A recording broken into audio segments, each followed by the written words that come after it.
Bonjour, je suis Guillaume, bienvenue sur ma chaîne La Chambre en Art de Goupil pour une nouvelle vidéo. Et oui, enfin il est annoncé le A7 IV. Alors moi, même avant, donc je vous ferai un test dessus parce que je l'ai précommandé même avant l'annonce de Sony. La première elle est commencée, je me suis dit on va aller sur mon site favori pour acheter des appareils photo. Et qu'est-ce qui s'est passé? Eh ben, le A7 IV était déjà en précommande, je l'ai précommandé et j'ai réussi, enfin j'ai dû manquer genre 30 secondes de vidéo et ben voilà, j'avais ma confirmation de précommande. Donc voilà, je l'ai précommandé. Après, je vous parlerai certainement à la fin de la vidéo de ce que je trouve intéressant ayant la 7S3 en boîtier maintenant qui va être secondaire, parce que j'ai tout le temps pensé, même s'il est plus cher, à comment continuer à utiliser la 7S3 après avoir eu la 7 IV et me dire voilà, ça me permet à la fois de me filmer et de faire des photos, ce qui est un peu embêtant de prendre la même, des fois prendre le même appareil photo pour faire de la photo et de la vidéo, mais le cas échéant, je peux utiliser les deux en même temps, mais je peux en centrer un plus sur la photo et plus sur la vidéo, bien évidemment, ce sera plus le A7 IV, quoique le A7S3, moi je l'ai acheté pour pouvoir faire de la photo la nuit à très haut ISO. Donc dans le test, on verra comment il s'en sort avec ça, le A7 IV. Et donc, il y a certains défauts sur ce boîtier, mais il y a vraiment beaucoup de choses très très bien. Et donc on va essayer d'en parler un maximum ici, et sinon j'en parlerai lors du test. Il y a plein de nouvelles fonctions, et je ne m'attendais pas à ça, qui ne sont pas dans le A1 ni dans la 7S3, et c'est plutôt étonnant. Et des choses que les gens auraient aimé voir dans le A7 IV, mais qui ne sont pas là, et des petits défauts physiques dus par exemple au nouveau capteur. Et donc on va commencer tout de suite, et donc ce que je vais faire c'est synchroniser, parce que je ne le fais pas avec la thème mini aujourd'hui, parce que je veux mon 4K maximal en S3. Hop, on va aller voir les caractéristiques de la 7 IV pour pouvoir essayer de parler de celui-ci. Désolé parce qu'il y a les ressorts qui doivent faire du bruit là, donc je vais essayer de me trouver une place là-dedans. Donc on est sur le site Sony France, si vous voulez aller voir les spécifications de la 7 IV, c'est plus facile en allant sur Sony France et après en sélectionnant le boîtier que vous voulez regarder. Sinon, si vous faites chercher sur internet, vous ne retrouverez jamais ça et c'est un peu dommage. Un des premiers problèmes, comme vous le voyez certainement là, c'est que je ne m'attendais pas à ce qu'il fasse ça, mais le kit est avec le 2870, une des optiques Sony les moins bonnes en plein format. Pourquoi ils ont fait ça? Ils ont encore des caisses peut-être à vendre. Moi je m'attendais à ce qu'ils mettent l'optique de la 7C. Ils l'ont pas fait. Donc voilà, il y en a qui m'ont dit mais si, ils le vendent toujours, ils vont le mettre en... Et donc voilà, c'est ridicule. Faut pas faire ça, surtout avec un appareil photo qui fait 33 millions de pixels, mais comme c'est le moyen de gamme, et ben, ça peut permettre à des gens d'entrer chez Sony sans problème. Mais moi, je trouve dommage le fait qu'ils auraient pu mettre l'autre comme objectif, et ça aurait été plus intéressant. Donc il aura la dénomination comme d'habitude A7 M4K, et donc le K c'est l'objectif de kit qui est avec.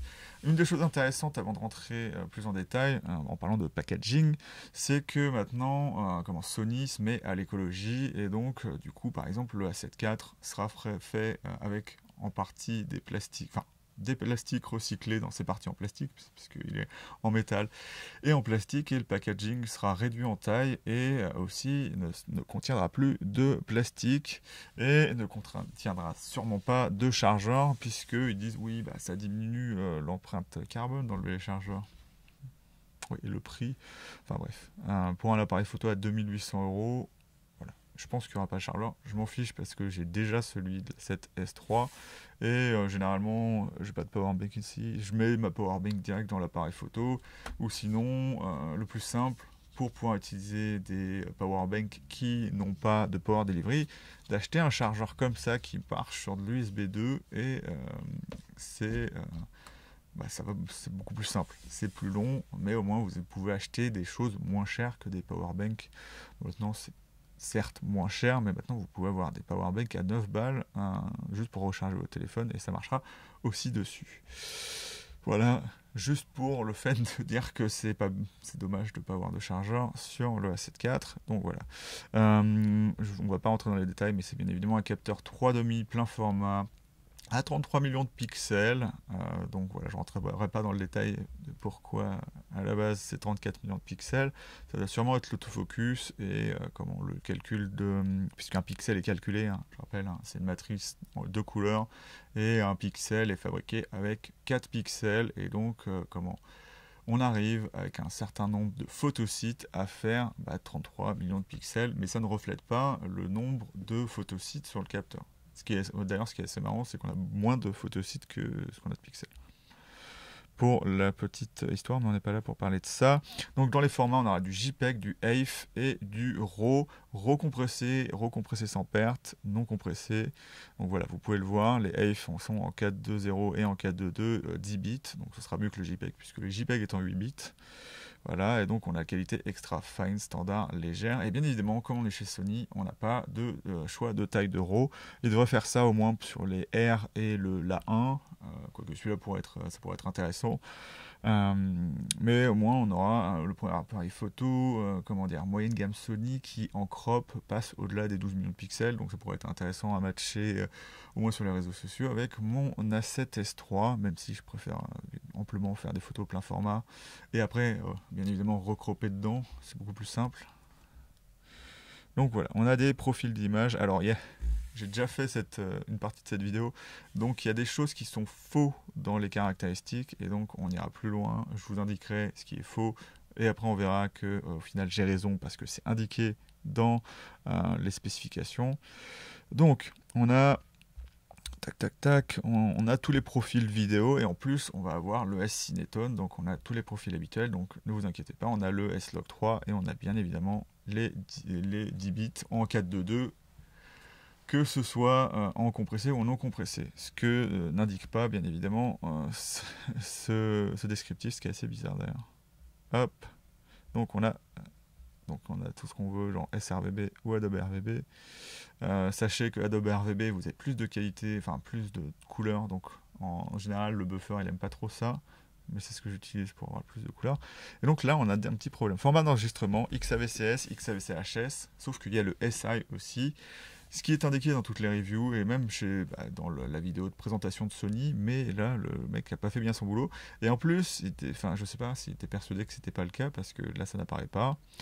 On a l'audio en 16 bits et en 24 bits possible, en 4 canaux, et c'est avec le XLR4M que j'utilise ici avec mon SM58 et le SMXM1.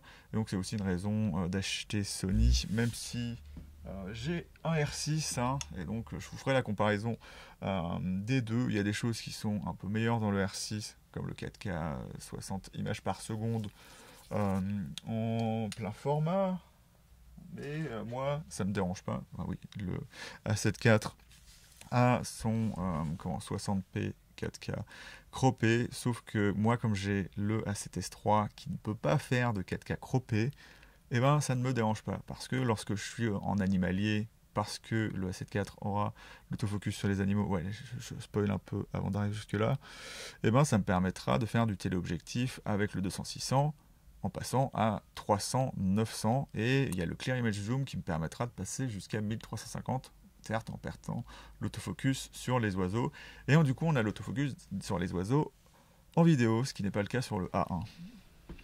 Donc voilà, pour moi ça vaut un R6 pour ça.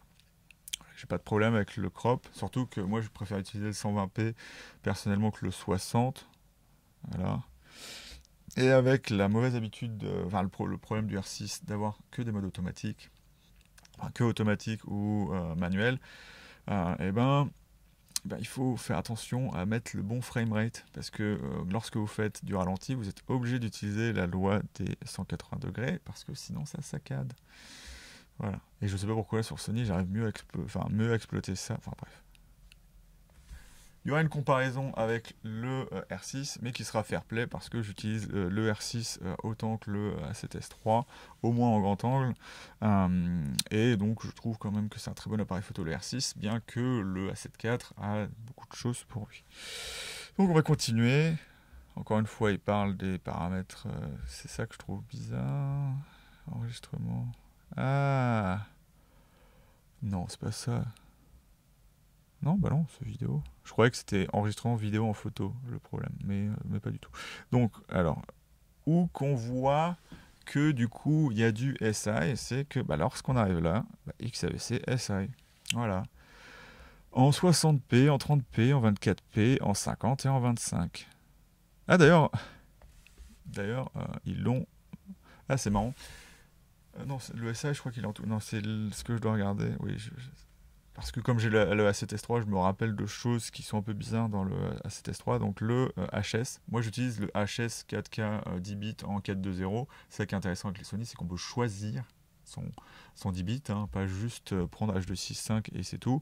Parce que tout simplement, il est facile à lire, pardon, pour mon ordi. Sauf que l'audio en 24 bits, il aime quand même pas trop ça parce que ça rend les fichiers un peu fat. Mais ça permet de lire plus facilement. Et comme je fais de la vidéo sur YouTube et que je m'attends pas à ce que vous regardiez vos vidéos sur un écran géant, les artefacts de couleur un peu gros, ça me dérange pas. Donc, alors, on était sur HS 4K. Donc 60, voilà. 60-24. Alors c'est pareil, hein. C'est toujours... voilà. Donc, comment j'en parlerai dans le test, mais vous pouvez aussi regarder dans la spécification. Dans certains modes, il y a des framerates qui n'existent absolument pas. Donc ce que vous pouvez déduire quand même, c'est que le SI, donc le non compressé, le All-I, il y a tous les formats disponibles sur le A7 IV, pardon, donc le 60p, le 30p, le 24p, 24p et 30p qui sont oversamplés du 7K, et le 60p du 4, je sais plus combien, 4,6 parce que c'est un mode Super 35. Donc je vais vite hein, parce que c'est vraiment certaines spécifications que je veux voir avec vous. Voilà, les cartes. C'est intéressant ça parce qu'on a de la CF Express type A, mais pas sur les deux ports. Donc faites attention, ça fera un peu le même effet que la 7.3. On a cependant l'UHS2 sur les deux ports, donc vous pourrez matcher deux cartes V90. Je pense que ça suffira dans la plupart, pratiquement tous les modes vidéo, mais le cas échéant, je le testerai pour voir si j'ai besoin d'une CF Express type A. Je vais quand même essayer de m'en fournir une. C'est quand même très cher. Je dois me fournir en carte pour le A7 IV. Puisque chaque appareil photo a ses propres cartes. Je ne vais pas changer à chaque fois, j'aime pas trop faire ça. Donc voilà, potentiellement je pourrais tester ça, mais ce que ça va donner, c'est que la rafale en photo sera potentiellement infinie avec la type A. C'est un des gros intérêts que je vois avec ça. Mais le problème, c'est que si on a des limites en vidéo à devoir utiliser la CF Express type A, et ben moi je vous conseillerais en utilisation hybride de mettre la CF Express type A sur la vidéo et de voir si la V90 suffit. Donc voilà. On a l'enregistrement simultané, bien évidemment, en photo et en vidéo là-dessus, comme d'habitude sur les Sony, hein, si vous ne connaissez pas Sony. Hop, mise au point, donc automatique, voilà. On a l'autofocus de chez Sony, qui est un hybride détection de phase, détection de contraste, donc potentiellement une plus grande précision que même sur les modes des Canon, même si on n'a jamais eu aucun problème avec les Canon, puisque la phase, ça permet un autofocus facile, mais pas forcément très précis. Voilà, si vous vouliez le savoir.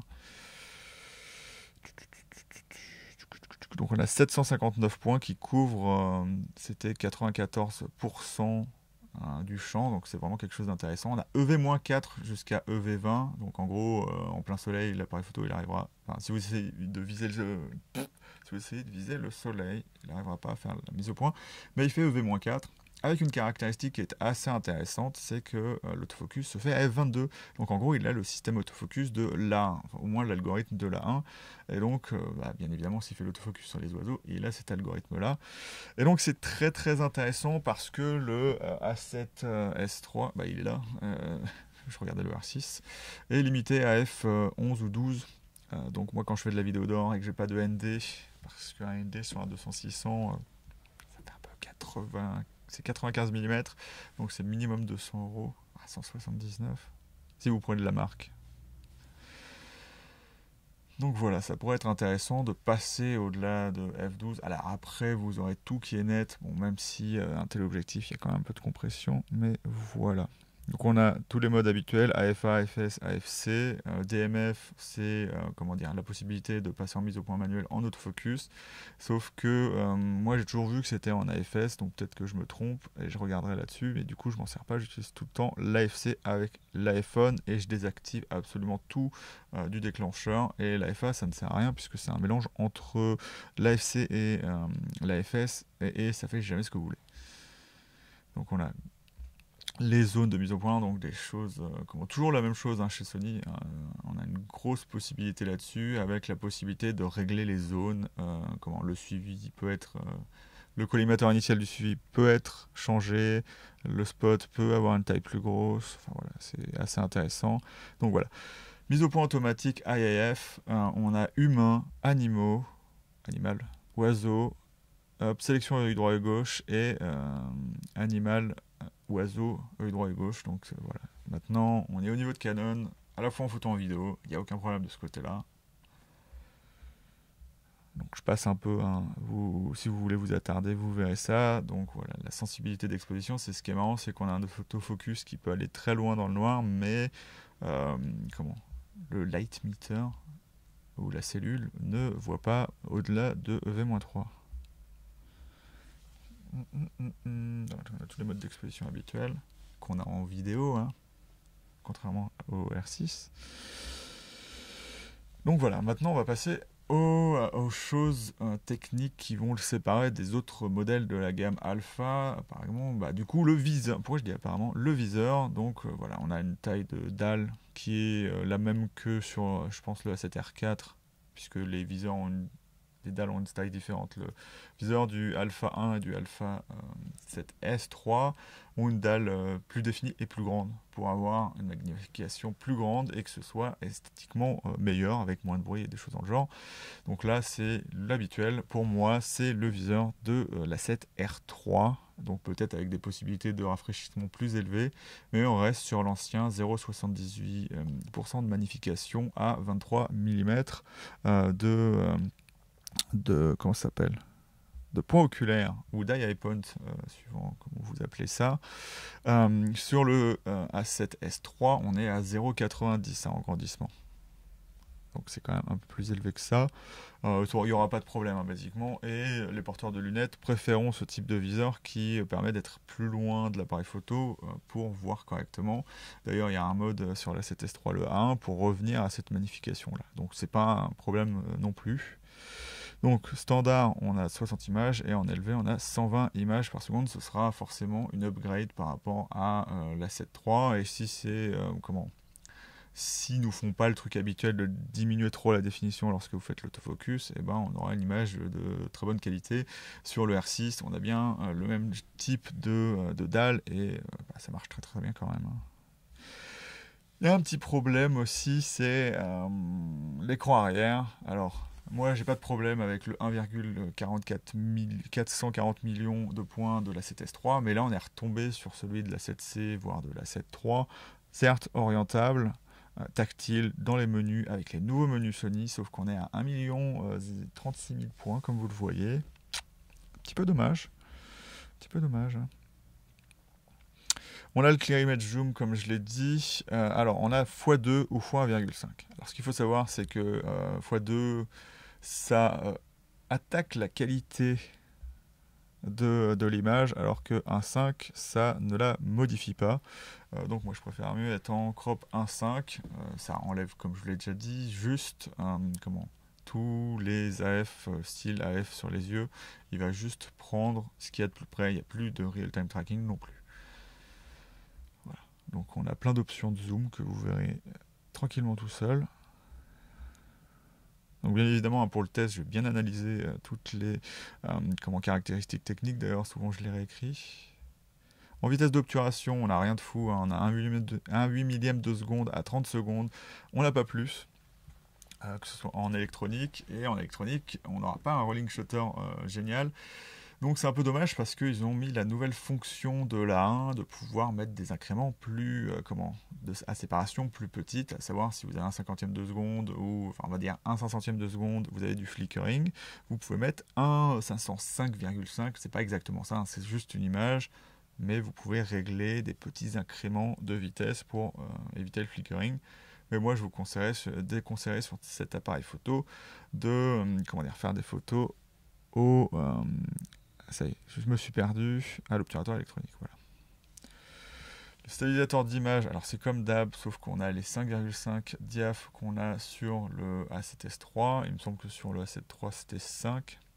Mais on va avoir la stabilisation active en vidéo, ce qui pourrait être intéressant parce que ça rendra l'appareil photo plus stable et potentiellement ça évitera le rolling shutter d'être trop évident dans vos vidéos faites à la 7.4. Donc voilà, si c'est vraiment trop évident, dès que je pourrais, j'utiliserai la 7S3, il n'y a pas de problème là-dessus. Et bien évidemment, lorsque je ferai des ralentis en 120 fps ou en 60 fps plein format, j'utiliserai la 7S3. Mais bon, ça ne regarde que moi.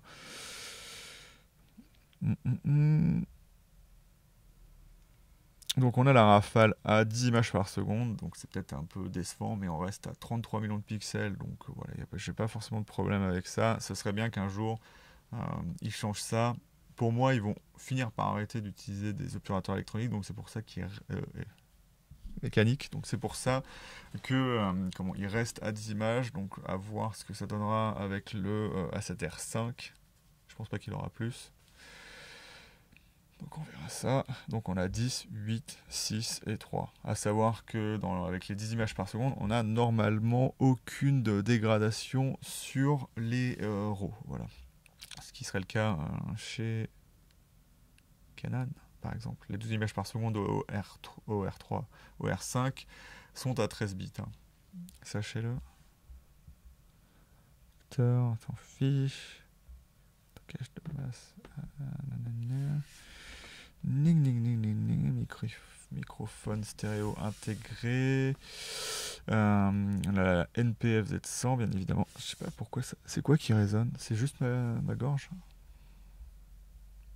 Donc on a 2 Bayonz XR.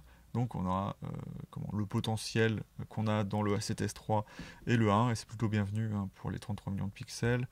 Et donc il n'y a rien d'autre à dire. Donc il y a plein de petites fonctions que j'ai notées, dont on va parler juste après. Et après, je vous parlerai de pourquoi je l'ai acheté.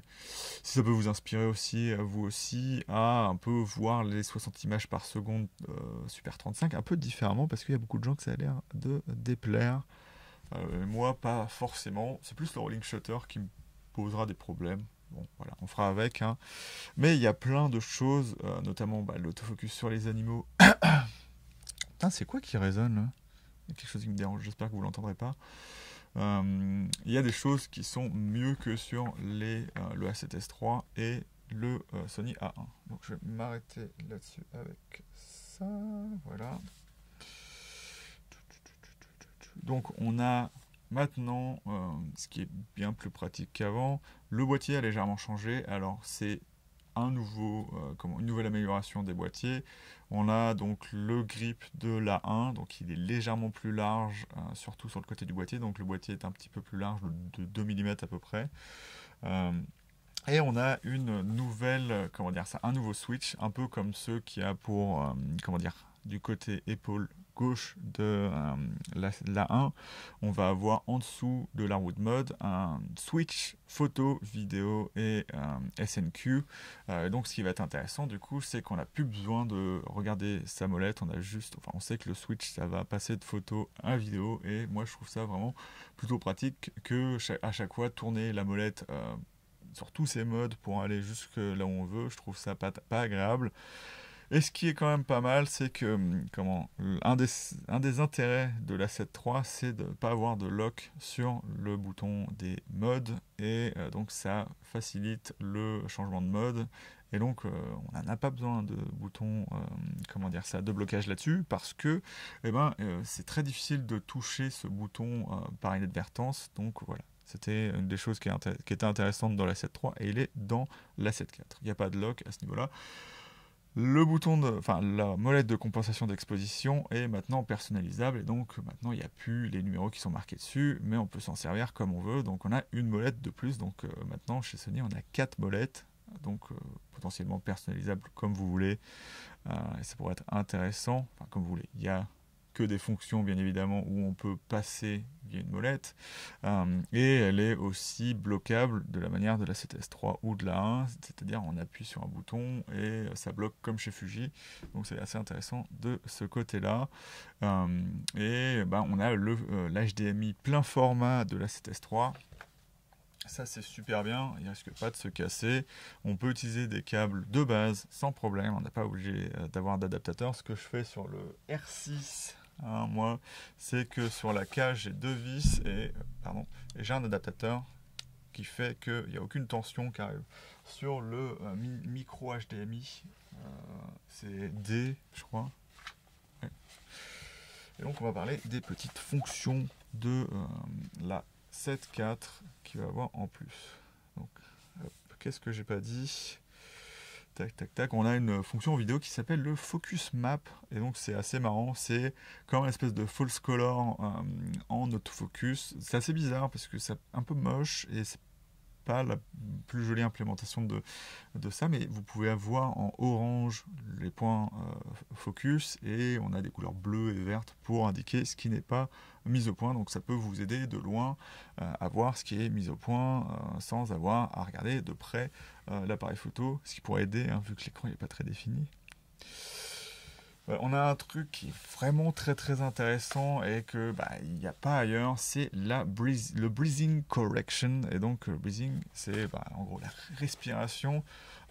C'est le fait que, j'en avais déjà parlé avec le 70-200 lors de la preview, c'est le fait d'avoir, lorsque vous faites la mise au point avec un objectif, de ne pas avoir de près le même angle de champ que de loin en fait. Lorsque vous zoomez, lorsque vous faites la mise au point, le cadre change derrière vous et c'est plutôt distrayant en vidéo, surtout quand l'appareil photo n'arrive pas à faire la mise au point et qu'il est là, qu'est-ce qui se passe?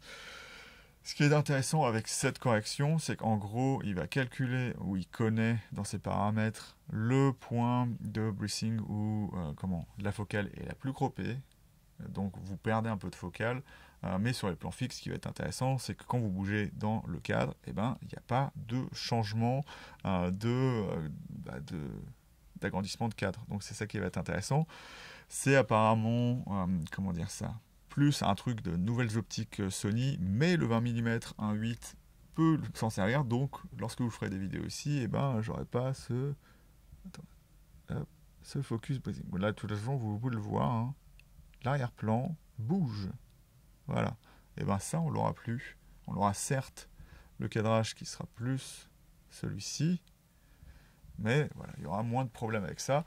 Et c'est une fonction que je trouve vraiment très très bien et qui n'est pas dans le A7S3 ni dans le A1. Donc j'espère qu'ils feront des firmware pour l'intégrer. L'A7S3, ça semble un peu plus compliqué que le A1 pour faire ça. Mais ça fait quand même certaines choses que n'ont pas les deux appareils photo. La 7S3 n'a pas l'autofocus, même des animaux en photo. Donc voilà, il faudrait qu'ils fassent ça. Alors, on a l'obturateur qui se ferme à l'arrêt. Oui, au moins pour changer d'objectif. Moi, j'aime pas la voir quand l'appareil photo est éteint de base. Donc moi, sur le R6, je switch tout le temps. Là, par exemple, l'appareil photo est éteint. Et l'obturateur n'est pas fermé. L'obturateur, je le ferme que quand je change d'objectif.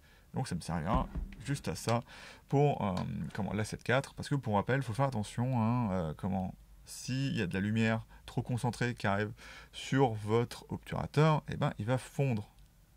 Donc voilà, c'est pour ça que lorsque j'ai une optique sans le cache, d'ailleurs, lorsque vous utilisez cette fonction, il faut mettre tout le temps le petit bouchon d'objectif. Et donc ce sera quand même assez utile. Enfin, on a cette fonction. Alors maintenant, il faut la mettre sur les autres appareils photo Sony. La mettre sur la 7S3 parce que c'est du firmware. Les obturateurs, il y a eu cette discussion-là. Quelqu'un, l'obturateur, ça marche avec un moteur électromagnétique. Donc, que ce soit descendu ou monté, il n'y a pas d'effort physique. Voilà. Donc c'est que le magnétisme. Donc il faut peut-être, certes, un petit peu d'effort pour... voilà. En gros, il n'y a pas... comment vous pouvez, pour pas avoir à faire des explications que je ne saurais pas faire, en gros, il n'y a pas besoin que ce soit implémenté dans l'appareil photo en amont. Ça peut être mis par firmware.